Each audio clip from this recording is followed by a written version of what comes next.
শত বছর ধরে ইতিহাসের পাতায় লুকিয়ে থাকা কোণারকের সূর্য মন্দিরের এক রহস্যময় কাহিনী। এই ভব্য মন্দির নির্মাণের সময় এমন কি ঘটেছিল যে এক 12 বছরের শিশু চূড়ায় উঠে নিজের প্রাণ বিসর্জন দিল। জানুন ধর্মপদের এক বিশেষ কাহিনী, কোণারকের এক অজানা ইতিহাস।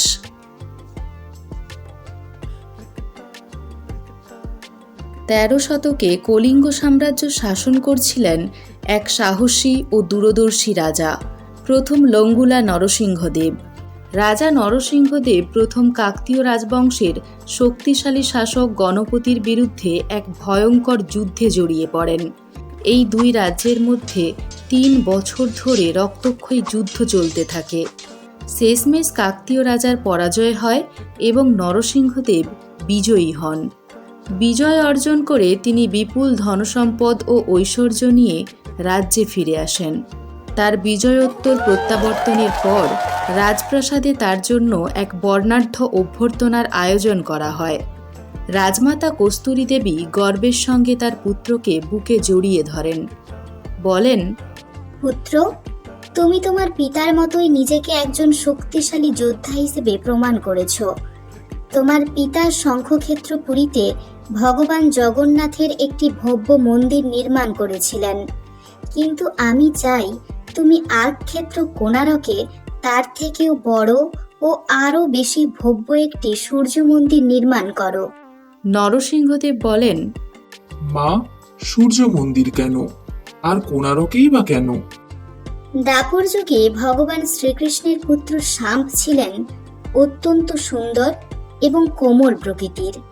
তিনি প্রায়ই নারদ মুনিকে বিরক্ত করতেন। একবার নারদজি তাকে শিক্ষা দেওয়ার জন্য একটি কৌশল রচনা করেন। তিনি শাম্বের সৌন্দর্যের প্রশংসা করতে করতে তাকে গোপীদের সঙ্গে জলক্রীড়া করার জন্য প্ররোচিত করেন। নারদের প্রশংসায় মুগ্ধ হয়ে শাম্ব গোপীদের সঙ্গে জলক্রীড়া করার উদ্দেশ্যে এক পুকুরে যান। সেখানে তিনি জলক্রীড়ায় এতটাই মত্ত হয়ে পড়েন যে কিছুই খেয়াল করেন না। এই ফাঁকে নারদজি ভগবান শ্রীকৃষ্ণের কাছে গিয়ে বলেন, শাম্ব এখন গোপীদের সঙ্গে জলক্রীড়ায় মত্ত, যারা শাম্বের মায়ের সমান। এই কথা শুনে কৃষ্ণ প্রচণ্ড রেগে যান। ক্রোধের বশে তিনি শাম্বকে অভিশাপ দেন। বলেন, যে শরীর নিয়ে তুমি এত অহংকার করছো, সেই শরীর নষ্ট হয়ে যাবে। এই অভিশাপের ফলেই শাম্ব কুষ্ঠরোগে আক্রান্ত হন। তিনি রাজপ্রাসাদে ফিরে আসেন। তার মা জাম্ববতী যখন জানলেন যে এই দুঃখজনক অবস্থা স্বয়ং কৃষ্ণের অভিশাপের ফলে হয়েছে, তখন তিনি প্রচণ্ড রাগে ফেটে পড়েন। শেষ পর্যন্ত নারদ মুনিকে ডেকে পাঠানো হয়। নারদজি রোগের সমাধান জানাতে গিয়ে বলেন, সূর্যের প্রথম কিরণ যেখানে পড়ে অরা রাজ্যের এক কোণে, সেই স্থানটি কোণার্ক নামে পরিচিত। শাম্বকে সেখানে গিয়ে সূর্যদেবের আরাধনা করতে হবে, তবেই সে এই ভয়ঙ্কর রোগ থেকে মুক্তি পাবে। অনেক আশা নিয়ে শাম্ব কোণার্কে দীর্ঘ ও কষ্টকর যাত্রায় রওনা দিলেন। চন্দ্রভাগা নদীর তীরে পৌঁছে তিনি কঠোর তপস্যা শুরু করলেন। 12 বছর ধরে নির্জলা উপবাসে বিনা আহার ও জল গ্রহণ না করে তিনি সূর্যদেবের উদ্দেশ্যে প্রার্থনা করতে থাকেন। অবশেষে শাম্বের ভক্তিতে সন্তুষ্ট হয়ে সূর্যদেব স্বয়ং প্রকাশ পেলেন এবং তাকে চিকিৎসার উপায় জানালেন। সূর্যদেব বললেন, আগামীকাল ভোরে তুমি যখন নদীতে স্নান করবে, তখন তুমি আমার একটি মূর্তি পাবে। সেই মূর্তিকে ছুঁলেই তুমি সুস্থ হয়ে উঠবে। পরদিন সকালে শাম্ব চন্দ্রভাগা নদীতে স্নান করতে যান এবং ঠিক যেমন সূর্যদেব বলেছিলেন, নদীর জলে তিনি একটি ছোট কালো পাথরের সূর্য মূর্তি পান। তিনি সেই মূর্তিকে স্পর্শ করা মাত্রই তার কুষ্ঠরোগ সম্পূর্ণভাবে সেরে যায় এবং তার দেহ আগের মতোই সুন্দর হয়ে ওঠে। শাম্ব যখন জলের বাইরে এলেন, তখন তার সেবকরা এই অলৌকিক ঘটনা দেখে আনন্দে উল্লাসিত হয়ে উঠলেন। কৃতজ্ঞতাবশত শাম্ব সেই পাথরের মূর্তিকে সেই স্থানেই স্থাপন করেন এবং সূর্যদেবের সম্মানে একটি ছোট মন্দির নির্মাণ করেন।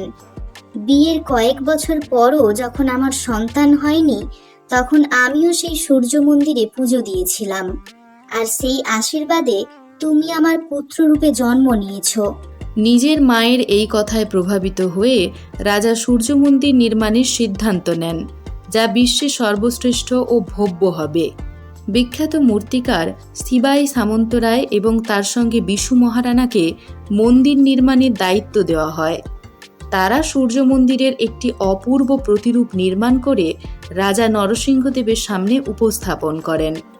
রাজা প্রতিরূপ দেখে অভিভূত হয়ে মন্দির নির্মাণের আদেশ দেন। পরিকল্পনা করা হয় এই মন্দিরটি কোণার্কের চন্দ্রভাগা নদীর তীরে পদ্মটোলা গাঁড়ো নামক স্থানে নির্মাণ করা হবে, যেখানে সূর্যের প্রথম কিরণ মন্দিরের বিশাল শিখরে পড়বে। সেই মতো দূর দূরান্ত থেকে বিশাল পাথর আনা হয় এবং সেই পাথরসমূহ সমতল কাঠের নৌকার ওপর রেখে নদীর মাঝখানে ফেলা হয়, যাতে নির্মাণের জন্য এক সমতল ভূমি তৈরি করা যায়। কিন্তু সমস্যা দেখা দেয়, যত পাথরই ফেলা হোক না কেন, নদীর প্রবল স্রোত সেগুলো ভাসিয়ে নিয়ে যাচ্ছিল। প্রধান স্থপতি সিবাই সামন্তরায় এতে অত্যন্ত চিন্তিত হয়ে পড়েন। কিভাবে নদীকে নিয়ন্ত্রণ করা যায়? একদিন তিনি এক বৃদ্ধের কুঁড়েঘরের বারান্দায় বসেছিলেন, চিন্তায় মগ্ন। সেই সময় বৃদ্ধা তাকে গরম খিচুড়ি খাওয়ার জন্য দিলেন। তাড়াহুড়ো করে খেতে গিয়ে তিনি খিচুড়ির মাঝে হাত ডুবিয়ে ফেলেন, ফলে তার হাত পুড়ে যায়। তখন বৃদ্ধা হেসে বলেন, তুমি তো মাঝখান থেকে খাচ্ছ, যেমন করে নদীকে মাঝখান থেকে নিয়ন্ত্রণ করতে চাইছো। এই কথার মধ্যে তিনি সমস্যার সমাধান খুঁজে পান। বুঝলেন, নদীকে মাঝখান থেকে নয়, বরং ধারে পাথর ফেলেই নিয়ন্ত্রণ করা সম্ভব। তিনি পরিকল্পনা পরিবর্তন করেন এবং নদীর ধারে ধারে পাথর ফেলা শুরু করেন। এর ফলে এক সমতল ভূমি তৈরি হয় এবং মন্দির নির্মাণের কাজ দ্রুত গতিতে শুরু হয়। রাজা আদেশ দিয়েছিলেন, যতদিন মন্দির নির্মাণ শেষ না হয় ততদিন কেউই বাড়ি ফিরে যেতে পারবে না। 12 বছর ধরে 1200 কারিগর কঠোর পরিশ্রম করে এক ভব্য মন্দির নির্মাণ করেন। তবে সমস্যা আসে মন্দিরের গম্বুজের ওপর কলস স্থাপনের সময়। বহু চেষ্টা করেও গম্বুজে বিশাল চুম্বকীয় কলস স্থাপন করা যাচ্ছিল না। রাজা ক্রুদ্ধ হয়ে ঘোষণা দেন, পরদিন সকাল পর্যন্ত যদি কলস স্থাপন না হয় তবে সকল কারিগরের শিরচ্ছেদ করা হবে। সবাই গভীর দুশ্চিন্তায় পড়ে যায়। এর মধ্যেই এই মহাভব্য নির্মাণস্থল থেকে দূরে প্রধান স্থপতি বিশু মহারানার পুত্র ধর্মপদ তখন 12 বছরে পা দিয়েছেন। তিনি জন্মের আগে থেকেই তার পিতা মন্দির নির্মাণে নিযুক্ত ছিলেন এবং পিতার মুখ কখনো ধর্মপদ দেখেননি। শৈশব থেকেই তিনি স্থাপত্য ও ভাস্কর্যে আগ্রহী ছিলেন এবং পিতার রেখে যাওয়া শাস্ত্র ও নকশা থেকে শিক্ষা লাভ করেছিলেন। 12তম জন্মদিনে তিনি মায়ের কাছে একটি উপহার চান, পিতার সঙ্গে দেখা করার সুযোগ। তার মা আর তাকে আটকাতে পারেননি। যাওয়ার আগে তার মা বাগান থেকে কিছু ফল দিলেন এবং বললেন, পোষা কুকুর ভলিয়াকে সঙ্গে করে নিয়ে যাও, যাতে পিতা তাকে চিনতে পারেন। দীর্ঘ যাত্রা শেষে তিনি নির্মাণস্থলে পৌঁছান। ভলিয়া তার মালিক বিশু মহারানাকে চিনে ফেলে। ধর্মপদ দূর থেকে ছুটে এসে পিতার সঙ্গে দেখা করে, পরিচয় দেয়। তবে পরিবেশ উৎসবমুখর ছিল না। সে কারিগরদের উৎকণ্ঠা অনুভব করে কারণ জানতে চায়। সব শুনে সে পিতাকে বলে, আপনি যদি অনুমতি দেন আমি মন্দিরের গম্বুজে কলস স্থাপন করতে পারি।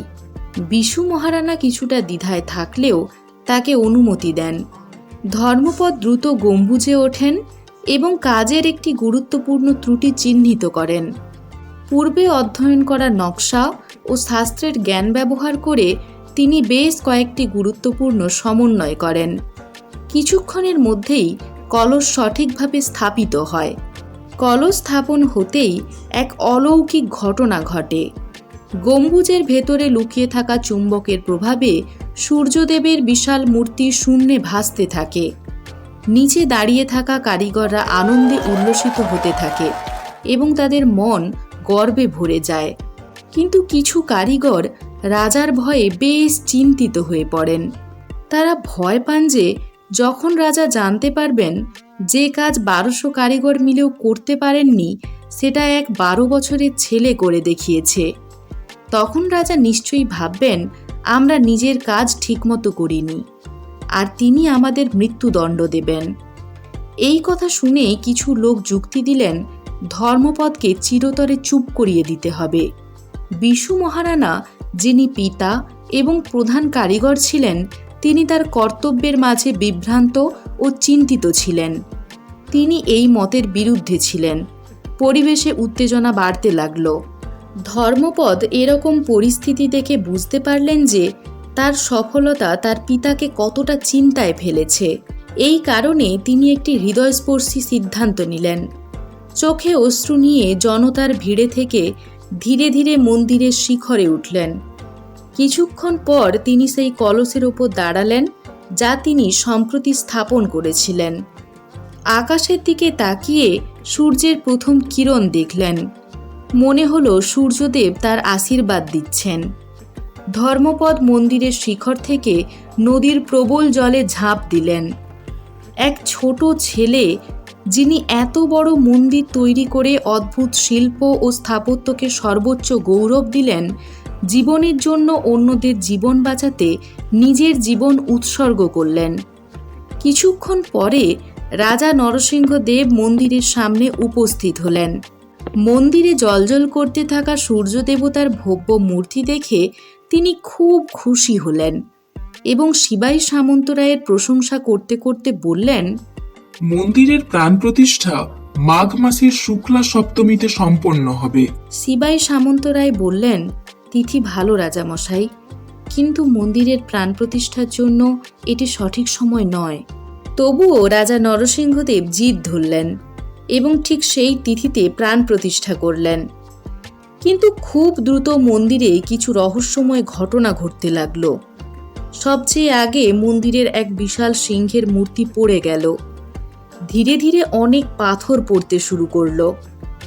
এখন রাজা নরসিংহদেব বুঝতে পারলেন যে সিবাই সামন্তরায় সঠিক কথা বলেছিলেন, কিন্তু তখন অনেক দেরি হয়ে গিয়েছিল।